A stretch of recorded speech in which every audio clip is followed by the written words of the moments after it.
Hello. Welcome to 2020, my first live in Joyflu for the year and decade. Officially, I wasn't sort of going to start back until next week, but as a result of fires and smoke, I had changed my plans for this week, so starting back early. Far out. far out.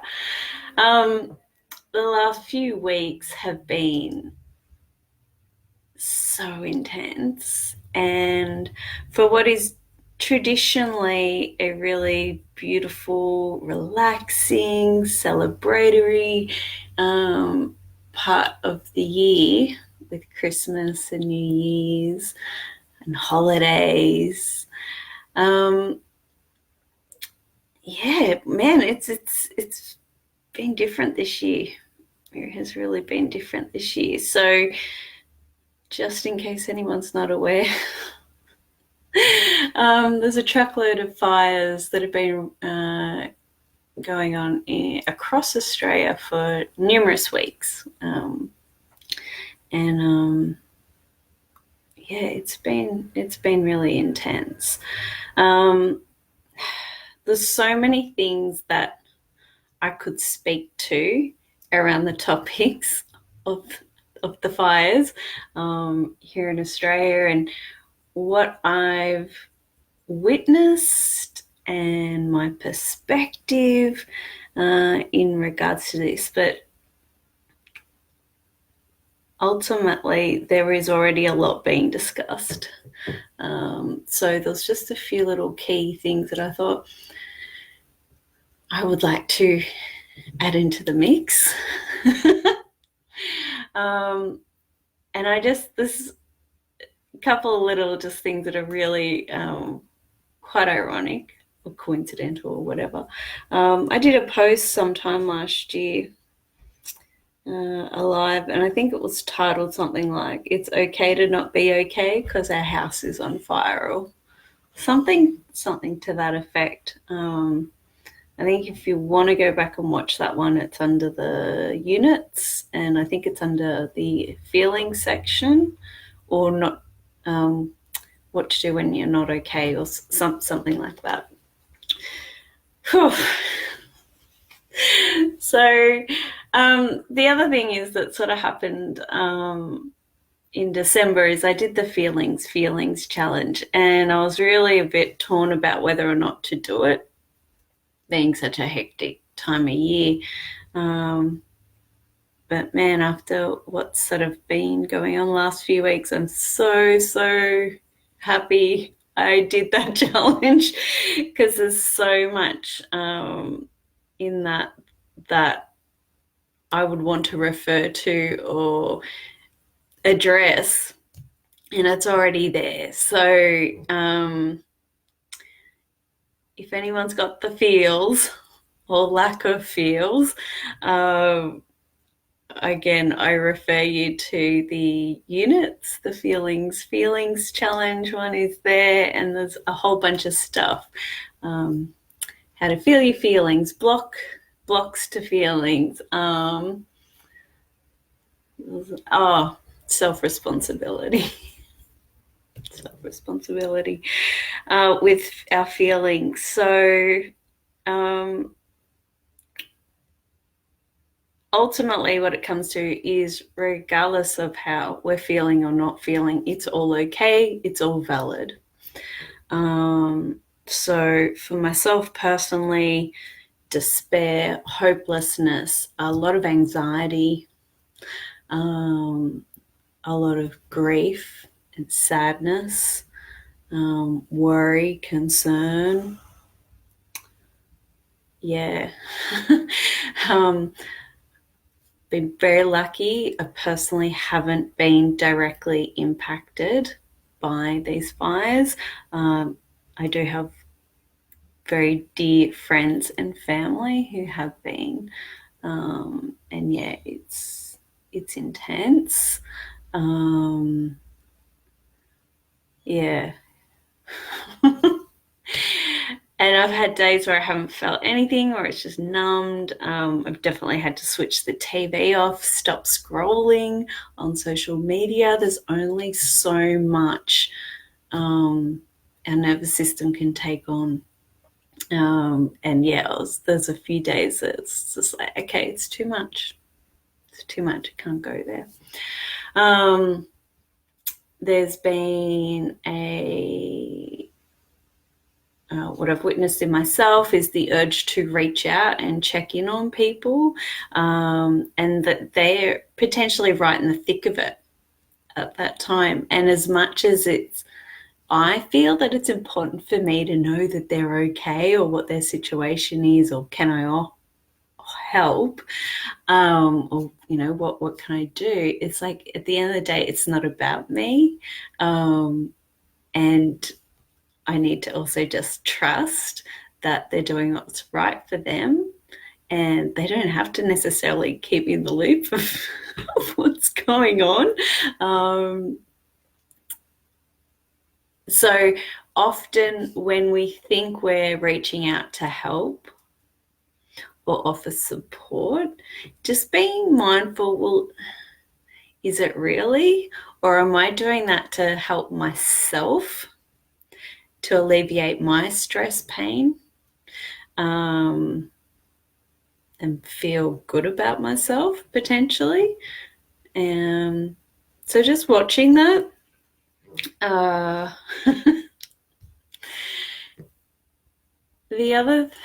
Probably the biggest thing that I've noticed, and this is, the wonders of social media. There is, everyone's feeling this, not everyone, but a lot of us are feeling these horrible feelings. And social media gives us a ability to amplify and project out whatever it is that's going on in me. And what I've been noticing is that a lot of people are reacting through social media in anger, with blaming, to utilizing this time to inform and educate people's perspectives. And they're varied, very varied. It was interesting. I was coming back from Coffs Harbour, and on our travels, handing back the car rental, grabbing a coffee at the cafe, chatting to another passenger. All the interactions, of course, we touched on the fires, and it's the topic of conversation. And it was interesting because all of those conversations went straight to showing anger or displeasement or disagreeing with the government. And I'm not going to speak my perspective on that. But what I was witnessing is that people not feeling comfortable with the really unpleasant and intense emotions that were coming up, and therefore looking to displace that. And we do that through blaming or judging, hating on, disagreeing, and that's been, highly publicized in the media. Some of the people right on the front of this devastation, and it's not saying that it's wrong, but it's also just acknowledging that part of our human conditioning is to want to get rid of the crap emotion. Okay, and it's the easiest and most natural way to do that is to then blame others for the crap that we're feeling. So that's been interesting. It's been a little unpleasant, intense. And that's where just getting back to feelings and, well, how can I process this? What's a constructive way to respond to the situation? And God love us, like we always in a disaster, particularly here in Australia, we really see people come together and put their hand out and offer support. And we've seen that in the funds being raised, with people offering homes and assistance and all sorts of things. And look, it's incredible. And that's always the positive side of these sort of situations. And seeing the people, the helpers, acknowledging our incredible firefighters, volunteers and paid. They're definitely our heroes here through this situation. So use the feelings, whatever they are, as fuel to drive for positive outcomes. Whether it's getting people together and doing a freaking rain dance, because man, we need that rain. Focus on what it is that we want. And yeah, I guess the thing is with like the fact that it's fires is not lost. Fires are destructive, they're chaotic, unpredictable, and they destroy, they decimate, from which then new things can be brought forth. And the fact that so much has sort of been spoken about, lack of leadership, lack of resourceful leadership,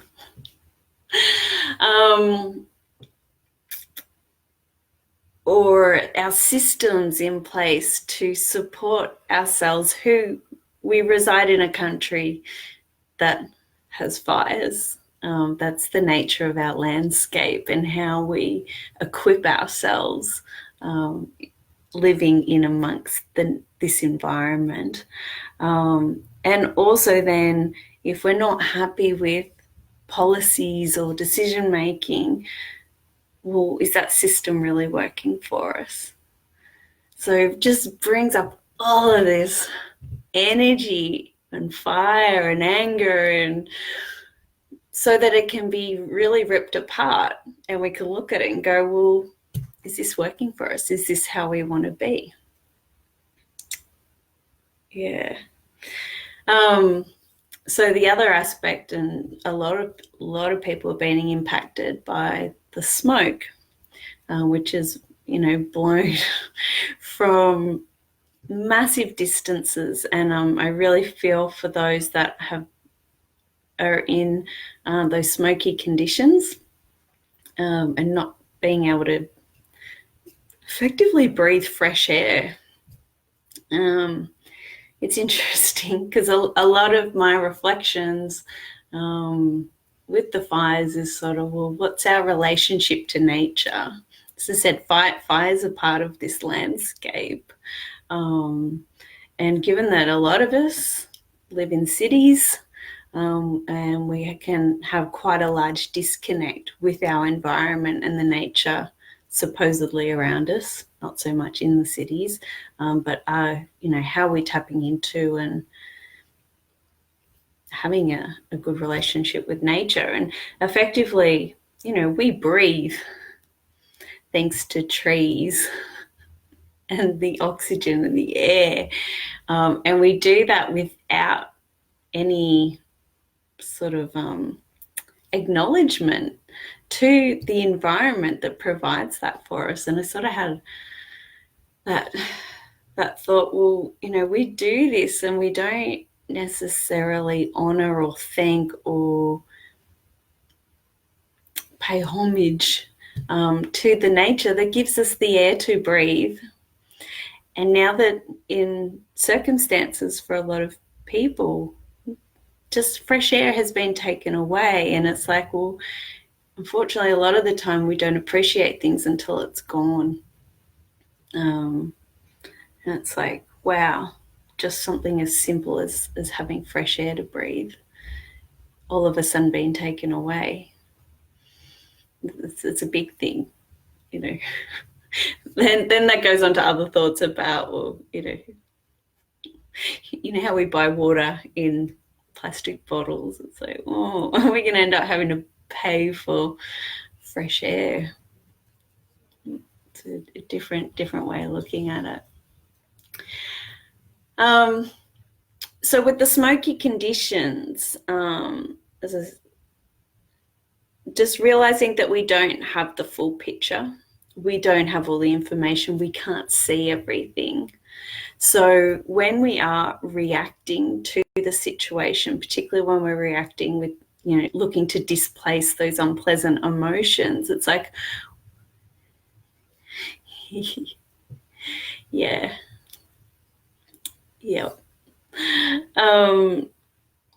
With the displacing the unpleasant emotions and reacting in that, just being mindful that we don't have the full information. There's a lot out there, and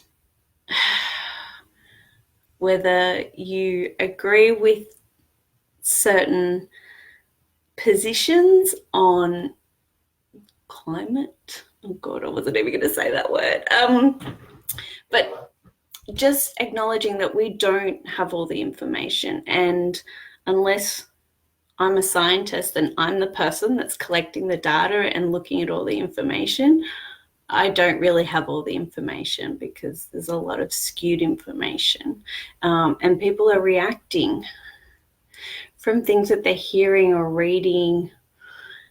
They're reacting from their small view of the world, and again looking to displace, so often coming from a blame or a judgment perspective. So my thoughts are with that is instead of reacting, choosing to respond. And for me, it's questioning when I do something, when I am using social media to amplify a perspective, where's it coming from? Is it coming from love, or is it coming from fear?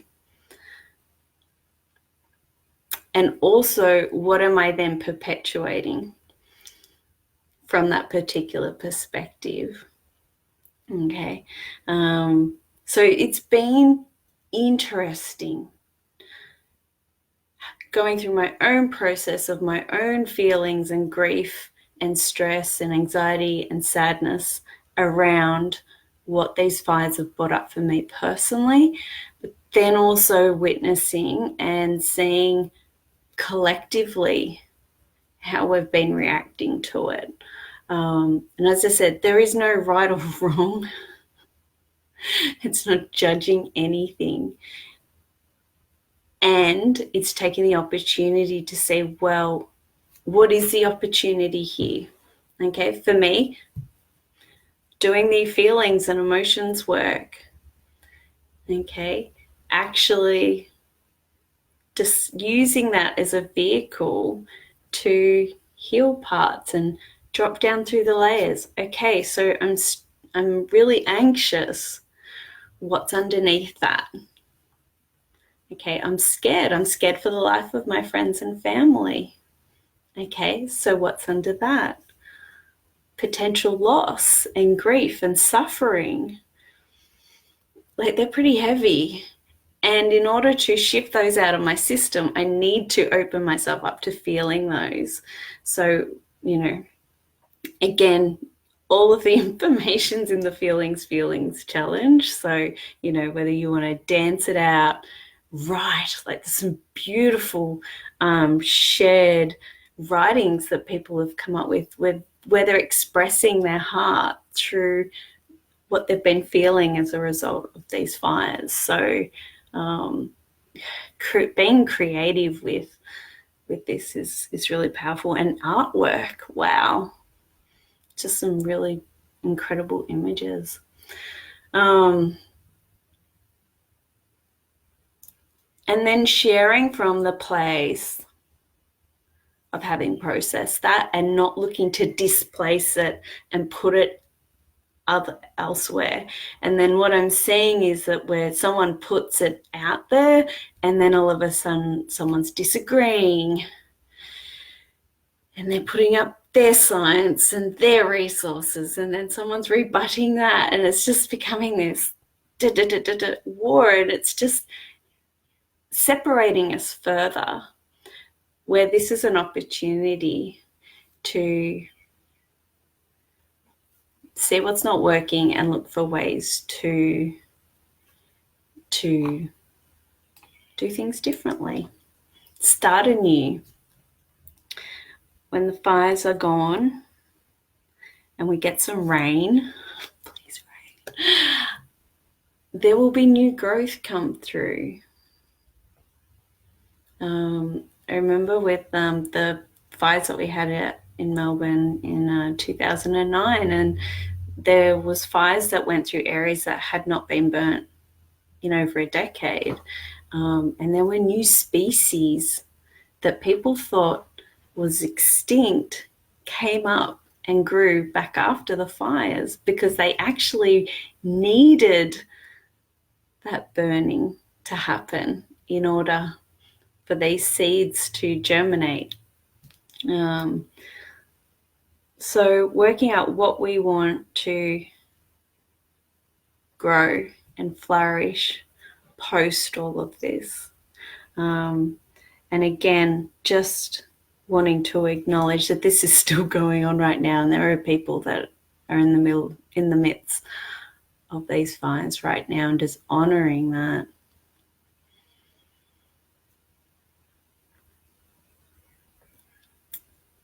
There'll be plenty of time to sort through the rubble post. So yes, what is it that I'm focusing on? What is it that I'm amplifying if I am utilizing social media for sharing?